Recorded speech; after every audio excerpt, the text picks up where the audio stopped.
Hi guys and welcome to TrustZone.com. This is Mohit Soni. What is in front of you is the Keeway 300R. There is also a Keeway 300N, which is the naked version as the name suggests. And this is one of those two 300cc motorcycles, one of the many 300cc motorcycles that Keeway has bought in from MotoWorld. MotoWorld of course belongs to Adeshwar Auto Ride, who's previously brought us Benelli bikes of all categories. And now they're getting into Keeway, they're getting into Zontes with MotoWorld. And they have two other brands also coming in. They have Moto Morini, they have one or two more brands coming in this year. So you're going to see a lot of action from MotoWorld India, and you're going to see all these bikes within the same showroom. But now let's come to the Keeway 300R here, and what do we think of this motorcycle? What do we think of the design? Well, it's a very good looking motorcycle. I'll just tell you what I think is that Chinese motorcycles have come of age. They actually look really nice, and the design is not, at least the Keeway here is not a replica of anything in any way. Inspiration, yes, from certain parts, certain angles, it does look like something from Europe and even India. But nevertheless, it has its own identity here. I really like the front end design, which is very, very futuristic, very predatorish, which is really appreciated. You've got LED lights on the inside, and this is the LED DRL. Let me just show you how bright they are even in daylight. Pretty impressive indeed. LED indicators are also here, so that gives it a premium look, along with the USD forks. Very good looking multi-spoke alloy wheels, the side slung exhaust here, along with this slightly skinnier looking tires and wheels. At the back you can see a very high inspiration from the R15, but not entirely, let me tell you that. You've got nice grab rails here as well.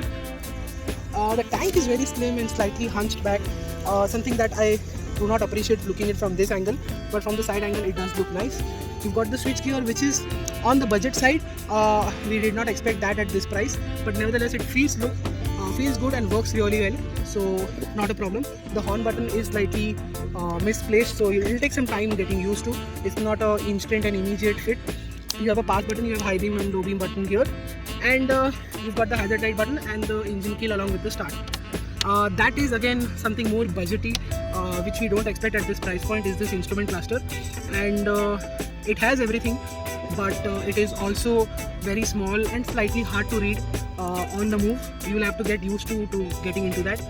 And as you can see, there is temperature, there is fuel efficiency parameters, there is odometer, everything is digital. And yeah, these are the buttons to adjust from.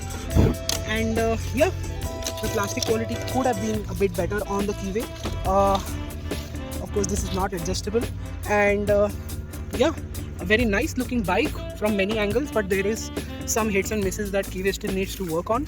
That is a very nice looking Keeway logo according to me. The key is mounted here like a super bike indeed. You've got clip-on handlebars here. The seat, of course this is not going to be very comfortable for the pillion for a longer journey. City rides have been fine enough. And what is it like for the rider? What is the seat like? How do you sit? And most importantly, what the engine and the ride is all about? Let's find out.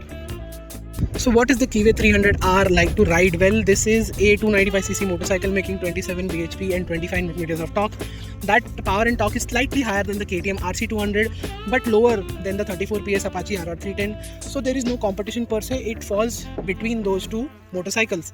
This engine is smooth, but throughout the rev range, but vibrations do kick in on this motorcycle, and from time to time you feel it on the tank and on the handlebars, but on the foot pegs as well, but they are negligible. This motorcycle is also new, so we assume it will get better with kilometers clocked in. And the engine part is good. The clutch is light, the gearbox is good enough, could have been better with clutchless upshifts, but nevertheless with the clutch it works fine enough. And riding it in the city is actually quite easy. It's a sort of a super sport design, so it is comfortable enough. There is not going to be any pain in your back or on your wrists, and to a very large extent. But what it offers is fantastic ride quality despite being a lower motorcycle with low suspension travel, because the suspension is on the softer side. And this is also returning us quite good fuel efficiency. Around the 25 to 30 km an mark for a motorcycle like this is also very impressive, is what we got on the highway and the city respectively. What else can we tell you about this bike is that the handling is actually quite good. the tires are skinny, so and the grip from those tires is good, not great, because they take a lot of time to warm up.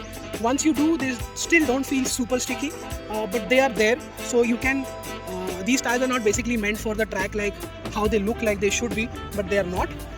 And it's great for everyday commuting, everyday cornering, and on for those weekend ghat rides where you will push as much as you can, but going over the limit is not recommended. And it is still a slightly harder compound tire. It's not very super sticky like the other expensive tires or tires that come in this category, because we don't know what these tires cost, because these are China made tires, CST tires. We don't know if they are available in India, what the price bracket is or anything. So you can switch to normal tires if you want once they are done with, because the sizes are pretty easily available. It's 110 at the front and 140 at the back. Both are 60 profile, and they could have been better. Brakes also feel good, and again that also could have been better in terms of feel as well as performance. Most of the time they do the job really well, but for Keeway here, it creates its own niche. The pricing could have been better, the quality could have been better a little bit. We like the design, we like what the engine offers, and but we don't like is what price it comes at. I wish it could have been much more attractive, because it is a motorcycle that offers you something and it should have offered at the right price. Apart from that, that is it. That is what the Keeway 300R is all about. We've explained in detail. So if you want more such videos, like, share and subscribe. Follow us on our social media and website for everyday news and reviews. Thank you so much for watching this video. Until then, goodbye.